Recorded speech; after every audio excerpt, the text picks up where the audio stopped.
Hey everyone, so the video is just me doing some stretches today because I didn't have many other options at the time when filming. Alright, so the topic of this video is non-duality. Well, at least my concept of it. So I'm from Scotland, which is a very Western country, but I still have the basic idea that certain Eastern philosophies and religions teach about a different sort of being and existence that is different from our own. For example, in Buddhism, they teach about the subtlest mind, and in Hinduism, they teach about the Atman, or the higher self.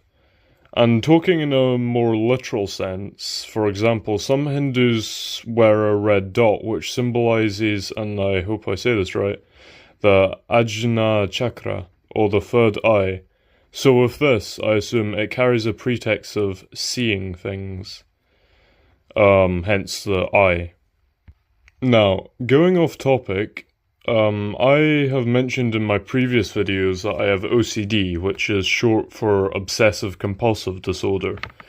And in this video, I'm not going to go into great detail what OCD is, but the context behind this part in relation to non-duality is because OCD feels almost like a constant argument in my head. And I'll give an example of this. I probably left the switch on again. No I didn't. I checked out if it was off. How can you be sure? Maybe the memory is false. But my memory is most likely true. But how can I be sure it's false? What if it was a different switch than the one I pressed?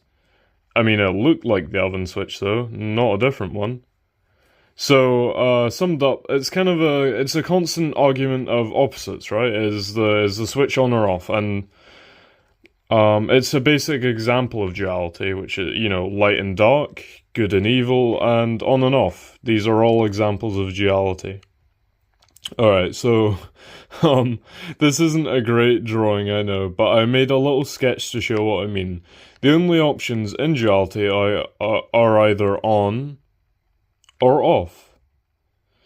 Right, so I could argue all day if the switch is on or off, but in reality, I'll never truly know. Because what if I'm dreaming? Because what if there never was a switch and I'm just making it all up? What if the electrician accidentally connected the switch wrong, so what looks off is actually on, and vice versa? And this might sound silly, but these are actual questions my brain will throw up. Mainly because I have OCD, but, obviously people without OCD may have these questions too. And because they could technically be true, obviously they're extremely unlikely, they still present an argument as to if the switch is on or off. So the more I try to argue if the switch is either on or off, the more unanswerable questions my brain throws up. Okay, enough talking about oven switches. What am I getting at here?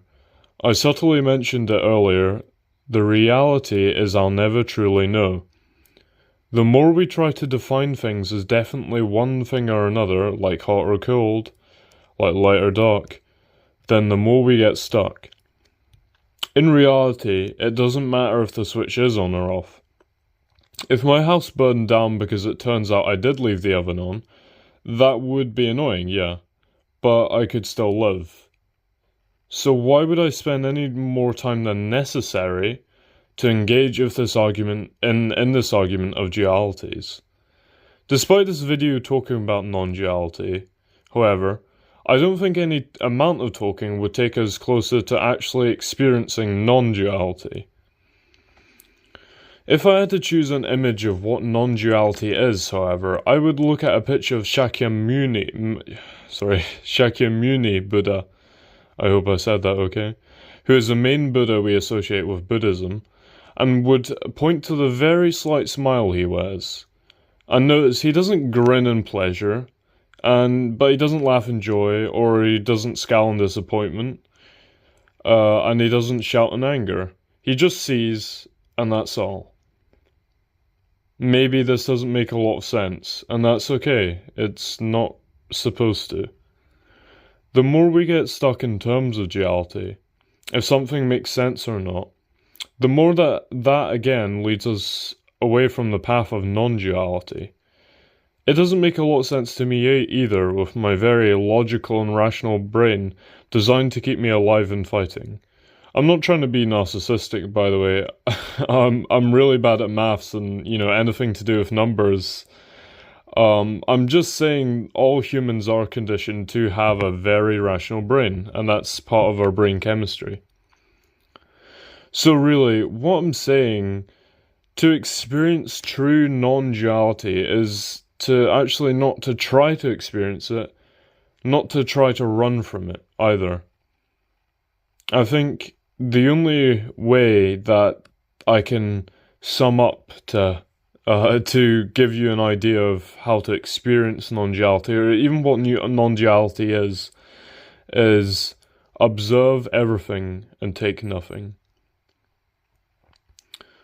I like this quote by a Buddhist monk in Japan who is actually featured in the manga Vagabond, which is, I think, by Takehiko Inoue. I hope I said that. I hope I said that okay. But he's featured in that manga, and he was also a real person, and his name was Takuan Soho, and he lived actually roughly during the time Musashi Miyamoto was alive. And although it's kind of not super canon if they actually did meet or not, in the book he says a quote to Musashi, and he did in real life say this quote, and I think it's quite interesting, and I think it speaks well to non-duality.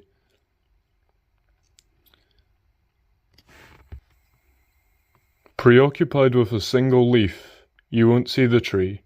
Preoccupied with a single tree, you'll miss the entire forest.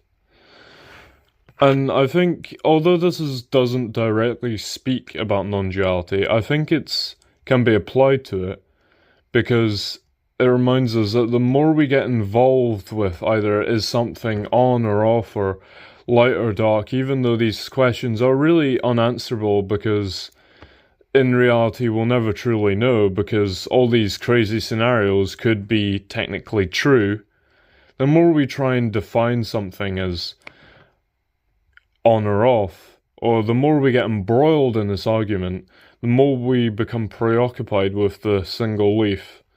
And the more we become preoccupied with that, we won't see the tree. But if we only see the tree, we'll miss the entire forest.